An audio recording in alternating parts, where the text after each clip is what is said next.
Sheryl, I'll start with you. What's your reaction to Caitlin Clark winning Time Magazine Athlete of the Year? I don't think I'm surprised. I'm curious to know who the other candidates were, but the fact that that's the very first WNBA player to ever win Time Magazine Athlete of the Year is pretty special. And my question is, like the criteria, is it based off of her performance on the court, which, yeah, she had a great year, or is it more about the impact that she had on the game this season? I'm sure a mix of both. Obviously, WNBA saw record viewership numbers. WNBA superstar Caitlin Clark was just announced as Time Magazine's Athlete of the Year. Gilsarena talked about it, and Sheryl Swoopes cannot hide her disgust. She tries to couch it in a couple different ways, focusing more on the league itself and not her. And then at the end, when talking about league schedules, the crew tries to figure out what's the best possible way to showcase all the athletes in the WNBA. Sheryl Swoopes can't stop herself from reminding us that there were other athletes ranked higher than Caitlin Clark at the time. Why does Time Magazine give out Athlete of the Year? Is it just their game, or is it their impact from their game onto the rest of the world? That's not just Sheryl's question, but it's the central focus of this whole segment. WNBA saw record viewership numbers across the board. Her teams played in a lot of those games. No, I think it's great, not just for her. I think it's great for the league. Yeah. Right? Like, everybody talked about the recognition that she brought to the W this season. So for her to be Time Magazine Athlete of the Year, I think it's really great for the league. And then when asked about her impact, Caitlin Clark gives a phenomenal answer, giving and showing respect to all the players before her. Exactly what people who didn't like her expected her and wanted her to say. And then when she does, Gilbert Arenas says she obviously has great PR, which clearly she does. She's only saying exactly what she needs to and nothing more. And then when Sheryl Swoopes is asked about the statement, you're gonna hear the loudest silence of the week. Here's what she said. I want to say I've earned every single thing, but as a white person, there is privilege. A lot of those players in the league that have been really good have been black players. This league has kind of been built on them. The more we can appreciate that, highlight that, talk about that, and then you continue to have brands and companies invest in those players that have made this league incredible, I think it's very important. I have to continue to try to change that. The more we can elevate black women, that's going to be a beautiful thing. So, yeah, when you hear Caitlin say that, because Caitlin obviously in the media has been very, She has a great marketing team. Yeah, I'm not, I'm just hoping. She's trying to stay at the barbecue, goddamn, because, She's the stag girl. She was invited to the bar. She got the cookout. But when you hear that, thoughts on Caitlin Clark saying she wants to use her platform to elevate black women in the WNBA have been instrumental, obviously, in building that league to what it is. Okay. So what's the since it's 2019, right? I mean, it was 5 years.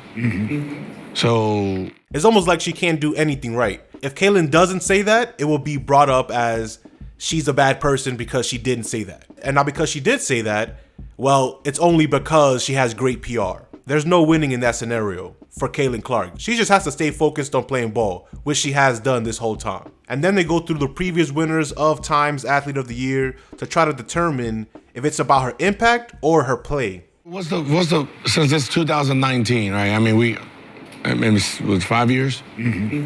So What? who's 2019? Because I see LeBron. Women's national team of soccer. It was somebody from the. It was the team The women's national team of soccer. won it in 2019? Yeah, The whole team? the whole team. Yeah.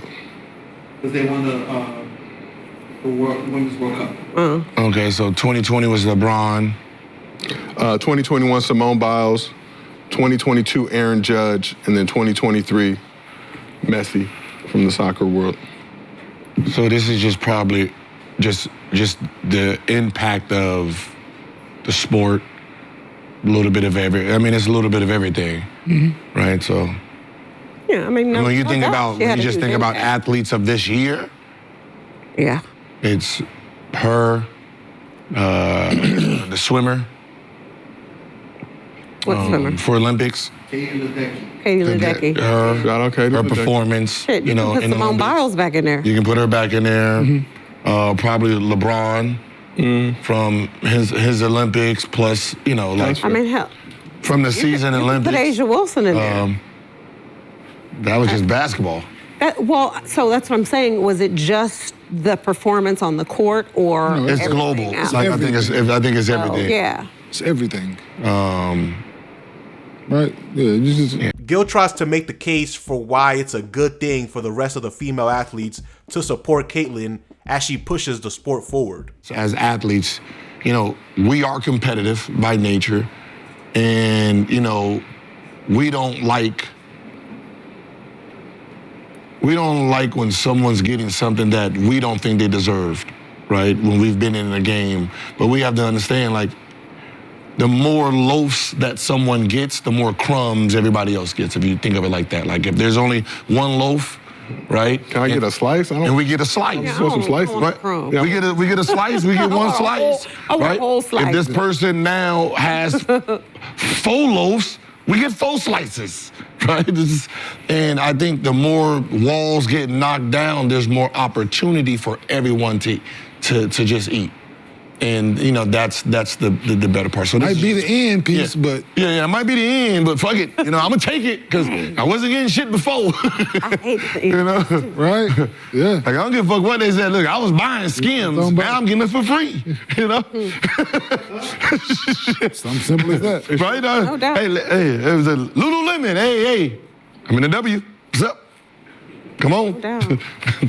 So sure. I know Caitlyn. Yeah. In that interview, Caitlyn denies beef with Angel Reese, and then Sheryl actually believes her, and that the rivalry is good for the game marketing-wise. Of course, this is like Larry Bird and Magic Johnson. Not only were they great players, but people attached themselves to their personalities more than just their games. So they picked a side. Usually that's not good, but in sports, especially for an emerging league like the WNBA, that's a perfect thing. That type of rivalry and emotion is a great thing for selling tickets. Whether it's love for a particular player or it's hate for a particular player, both of those people are gonna buy tickets. Or just watch the games to have an opinion about it, which either way is good for the league. Caitlyn Angel Reese, much has been made of that rivalry from college and then heading to the W this season. High school. What? It started in high school. Hey, it's been going. But Clark denies that there is any issue between them in that same time article. She said, quote, "I don't get that at all. We're not best friends by any means, but we're very respectful of one another. Yes, we've had tremendous battles, but when have I ever guarded her, and when has she guarded me?" So do you agree that there is no rivalry between them? I do. Like, I really do agree with that. First of all, they play 2 totally different positions, so it's not like they're guarding each other, but it's good for the game, right? It's good for the game, for the media to portray it as Caitlyn doesn't like Angel, Angel doesn't like Caitlyn, there's a rivalry there. Angel said the same thing, but it's good that people are actually talking about it, and anytime you have Chicago playing Indiana, people are gonna tune in because it's Angel versus Caitlyn. Yeah, I believe that's going to be the first game to kick off the next Yeah, I think season. they're playing 5 times this season. Yeah, they're going to get their bread, but I think that ticket price, lowest ticket. Why do you do that? Then the crew goes into the structure of the season in regards to what teams playing each other. And Gil will get into how he doesn't like that Caitlin Clark and Angel Reese are playing against each other for opening day. He gives a better structure to maximize viewership. And the crew talks about how the WNBA forcing the Caitlyn and Angel matchup as many times as possible might not be the best possible way to take advantage of the energy that happens every time they play against each other. I hate when they do that for the first game. I agree with that. The season's starting anyway, you're going to watch. So, yeah. And then they're playing each other 5 times. 5. But that ticket, though, the lowest ticket price, I think, was higher than 29 of the 30 NBA opening games from this past season, at least according to the report. So you gotta understand what you're saying, because you've been adamant about that across different sports, about not wanting to put 2 of your best teams head-to-head against each other. So one's got to start with a loss. Because the reason is the numbers is already showing that both of them have an impact on viewership, right? So if Caitlin's selling 20,000, Angel Reese is, selling 15, 16, me putting them together to sell 20,000 makes no sense to me. Right, one already sells 20,000, one sells 15. No, it's true. Like, so I would rather have them play playing somebody else. Yeah, you play this person, get your 20,000. Yep. If we match you up with somebody, you're gonna get naturally 15. You might fuck around and get 20. It should be a double header. Put New York. They won in New York Yeah, against yeah. Angel Reese and either against Caitlin Clark. They both you put them against either. I think one that's of what I them. said. There's matchups that you can Put use Asia that makes sense. and Vegas on in game one. You got the viewership. Double header, back to back. Got your back to back. viewership. Right. Yep, I'll put Caitlin doubt. second. No doubt. Put Angel first, Caitlin second. So you forcing them to watch 3 hours of TV. So they're playing that game right now, scheduled in Gamebridge Fieldhouse. I mean, it's one thing if you do that game, you do it in a Lucas Oil Stadium where the Colts play, and you try to now smash in the tennis, make How about it. this? They're still learning. That's all of it. All we can say is when it comes to capitalizing right now, they're still trying to figure it out. Yeah, but we saw that with the Fever Sparks game this year was supposed to be, I believe, at Long Beach State. Moved it back to crypto, ended up getting record crowd in there. Yeah, they're still So if you want to make a spectacle out, I can see that. But Cheryl, like you mentioned, they're going to play each other 5 times, so. Yeah. And then Swoopes, make sure to remind us that Paige was ranked higher than Caitlin Clark. I mean, there's better matchups, right? Like you want both of you want both of them doing what they're doing. So when they do meet up, it's like the champion. Why You're not not put building one the of them? championship. Sorry, why not put one of those games versus the defending champions? Because people are going to want to watch the Liberty also. Yeah. And so if you have the Liberty versus the Fever, like That's it's a pretty good game for Then you opening. have Chicago Angel and versus the Aces.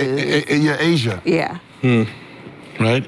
Right. That's Asia's going to cook. Asia's going to cook, though. I'm just yeah, but it Or don't matter. you have Paige Beckers, right? Who's going to Dallas that everybody is talking about. So let's do Paige Beckers versus Caitlin Clark. That's more of a That used to be rivalry. the order. It was, it was Paige Beckers, Caitlin Clark. And then Paige she was- got hurt and she yeah, had she all was these after injuries. Yeah. Like people are excited about that rivalry. Yeah. Really, we're all just building up to when Juju comes out, I think, at the end of the day. Yeah, Are you looking forward to that matchup? Do you think Paige will have the same type of impact that Caitlin Clark had? And do you agree that Caitlin Clark was the athlete of the year to begin with? Let me know in the comment section. Peace.